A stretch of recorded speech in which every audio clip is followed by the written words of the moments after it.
We've got a male in his 60s who's been here 19 days, who's on a ventilator. We've got a lady who is in her 50s who's been here 7 days and she's on the ventilator. We've got another male in his 70s who's on the ventilator. He's been here for 27 days now. Every available bed in Brighton's critical care unit is full. 61 beds, 61 patients, with another 110 COVID-positive patients on wards. If more intensive care beds are needed, they can expand into other parts of the hospital. But the reality is there are only so many staff with the expertise to provide this sort of care, and after a year, they are exhausted. It's just truly unbelievable compared to anything else that we've ever seen, especially in my time being a nurse. There's also just no rhyme or reason to who gets really, really sick, and we just can't predict how they're going to do. Thinking too much into it can make you quite terrified of what might come in the next couple of months and what we still have to go through. We feel mentally and physically exhausted at this point, especially because it's been 1 year ongoing now since the beginning of the pandemic, and we're not able to see actually an end to this at the moment. Hopefully with the event of vaccinations and these kind of things probably will get better over time. This phase we've seen has been very different. They've been much sicker and much younger, and we've got far more patients than we ever had in the first wave. I think we obviously keep hoping that we're reaching the peak of this, but it's difficult for us to see how our level of patients will go down. This is the second time in a year my cameraman and I have been in intensive care. You forget just how uncomfortable wearing full PPE really is for any length of time. Our Prime Minister is very fond of referring to this as a war against COVID, but if it is a war and this is the front line, then there are other battles being fought across this hospital to try and maintain services despite the virus. This is the major trauma department. Car crashes, bad falls, serious accidents. As the hospital has fought to keep services going, it's had to move this department 3 times to make way for COVID patients, but it has continued to function throughout the last year. We've changed the use of the wards to look after non-trauma patients, to look after COVID patients at times, and even though the last few weeks, the last month have been especially difficult, I think we're all still feeling that strain of working in this environment. But running normal services alongside COVID poses its own challenges, not least the fact that all hospitals have had patients who've caught the virus in hospital, something staff and patients are aware of. It's a scary world outside. It's surprisingly less scary here, but extremely busy. The girls and guys here are non-stop, absolutely non-stop here, and you can't fault them, you cannot fault them.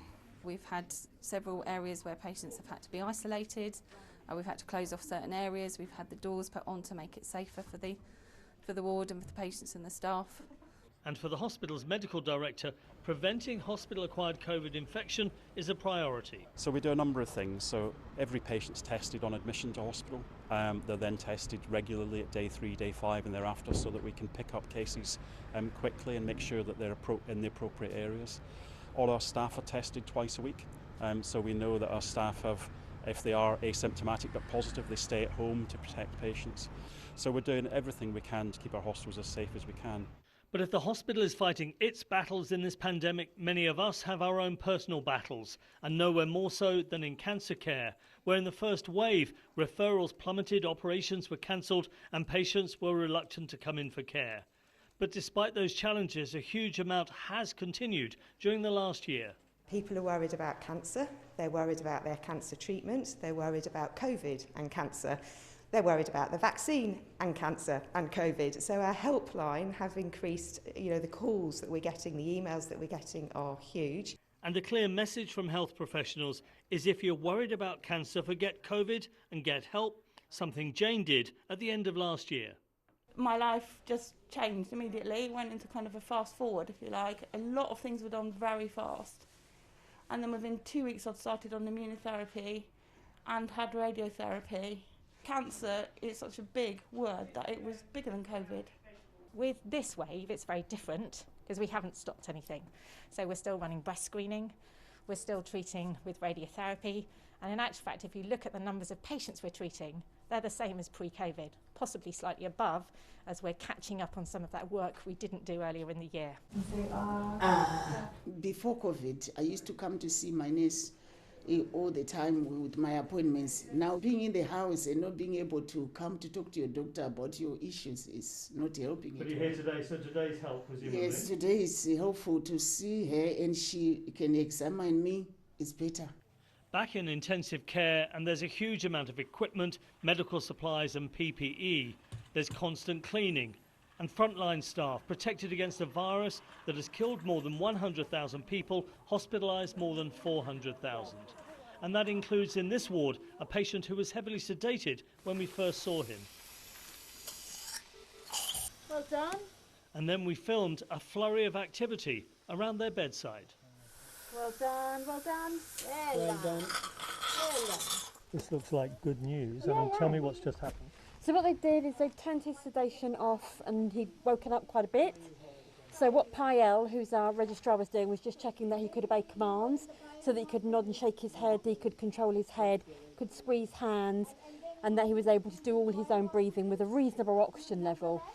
So that's good news. Yeah, it is good news. So what they've done is they've taken the breathing tube out and just put him on some face mask oxygen. Ready to give me a cough? His breathing responding. I'm actually a little bit emotional just watching it. It is, someone just said, almost like seeing him come back to life. We were subsequently told that this was very unusual and was only possible due to the patient's medical history. First waves, second waves and virus mutations have tested the health service to its limit, and the reality is our hospitals will struggle with the consequences of COVID for many months and perhaps many years to come.